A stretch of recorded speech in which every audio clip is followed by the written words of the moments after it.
terms of the color and imaging and dynamic range, do you want to further elaborate? I feel that that's only when it starts to do the colouring process, because if you just do the normal white balancing and all the correction, already it looks really quite good. But of course, as a colorist, sometimes you want to go a bit crazy. You know, you want to try to do something different. You just want to see how much you can push the DP.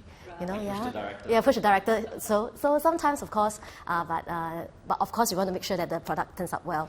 But I think the goodness of having a good dynamic, good range, should I say a very wide range, in fact, for Sony Venice, I think the creativity outflow that I can do with so much color, that if I want to push a certain vibrancy, I want to add more colors, or I wanted to make a certain place a little bit better, I feel that there's a lot of space for me to do so without compromising the details and without compromising the image.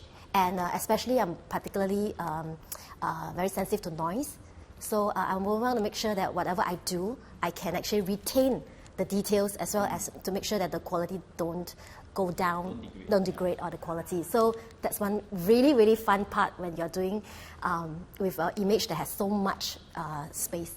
And because we take a lot of time to craft the image on set, Yes. you know, like the hero shots where you see the flares happening. From the Zeiss Supreme Prime Radiance, right? It's very unique flares, and these flares, we are very glad that, you know, in the post it was retained beautifully, perfectly. Considering how different the shoots were, one was more like an indoor shoot and one was an outdoor shoot. So how different is the coloring process for these projects? I think definitely there's a difference, because the first SSO project is more controlled because it's all indoor.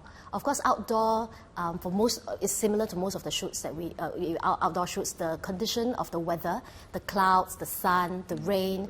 So the light will be changes all the time. It's going to be a little bit difficult. But of course.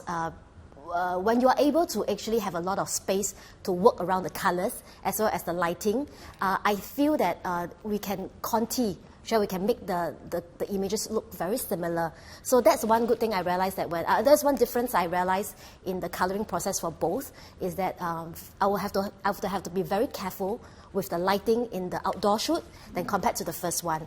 The first one in the indoor shoot, because it's very controlled, I just have to be very careful of some of the color temperature that was not meant to be there, to make sure that I actually get it out and to make sure I get the right image that I want. For the outdoor shoot, it's more of the color temperature as well as the amount of exposure and the light that I want to see at the end product. In the end product. So there's a flow, so that when we look at the image, you won't feel that, oh, this particular scene, oh, it's so bright and shiny, but then, oh, I'm not shiny, I mean so bright and sunny, bright and sunny, and then the next shot is dark because the rain there's a cloud that just passed by, you know, kind of thing. Yeah, so that will be one of the challenges and the major difference between these two projects. Sony.